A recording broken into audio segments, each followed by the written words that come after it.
నెయ్యి, food colour, నీళ్ళు, బాంబే రవ్వ, ద్రాక్ష, బాదం పప్పు, జీడిపప్పు, 4 యాలకులు, పంచదార. ముందుగా స్టవ్ వెలిగించుకొని ప్యాన్ పెట్టుకొని నెయ్యి వేసుకోవాలి. తర్వాత డ్రై ఫ్రూట్స్ బాదం పప్పు, జీడిపప్పు, కిస్మిస్ బాగా దోరగా వేయించుకొని పక్కన పెట్టుకోవాలి. అందులో ఇంకొంచెం నెయ్యి వేసుకొని బాంబే రవ్వను కూడా బాగా వేయించుకోవాలి. బాగా ఇలా చూడండి, గరిటతో బాగా కలుపుతూ పొడి పొడిగా బాగా వేయించుకోవాలి. సిమ్లో పెట్టుకుని వేయించుకుంటే బాగా దోరగా బాగా వేగుతుందండి.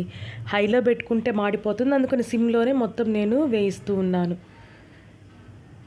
చూడండి, ఈ విధంగా వేయించుకోవాలి. ఈ విధంగా వేగిన దాంట్లో నీళ్లు పోసుకోవాలి. నేను 1 గ్లాస్ బాంబే రవ్వకి 3 గ్లాసులు నీళ్ళు తీసుకున్నాను. నీళ్ళు తీసుకొని ఈ విధంగా వేయించిన దాంట్లో నీళ్ళు పోసుకోవాలి. నీళ్ళు పోసుకున్న తర్వాత ఉండలు కట్టకుండా బాగా కలుపుతూ ఉండాలి. బాగా కలుపుకోవాలి. ఇలా కలుపుకున్న దాంట్లో కొంచెం నీళ్ళు దగ్గరికి రాగానే పంచదార వేసుకోవాలి. పంచదార వేసుకొని కూడా బాగా కలుపుకోవాలి. ఉండలు కట్టుకోకుండా బాగా కలుపుకోవాలి. ఈ విధంగా బాగా కలుపుకొని కొంచెం పంచదార నీళ్ళు పైకి తేలినప్పుడు ఫుడ్ కలర్ వేస్తున్నానండి. నేను రెడ్ కలర్ తీసుకున్నాను, ఆరెంజ్ కలర్కి వస్తుందని, బాగుంటుందని రెడ్ కలర్ ఫుడ్ కలర్ వేసుకోవాలి.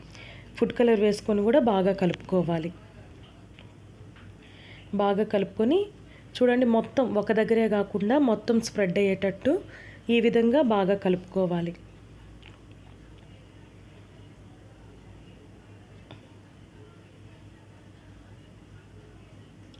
మొత్తం స్ప్రెడ్ అయిపోయిన తర్వాత స్టవ్ ఆఫ్ చేసేసి మనం వేయించుకున్న జీడిపప్పు, బాదం పప్పు, కిస్మిస్ పైన గార్నిష్ చేసుకోవాలి. అంతే అండి, చాలా సింపుల్గా రవ్వ కేసరి రెడీ అయిపోయింది. చాలా అంటే చాలా టేస్ట్గా కూడా వచ్చింది.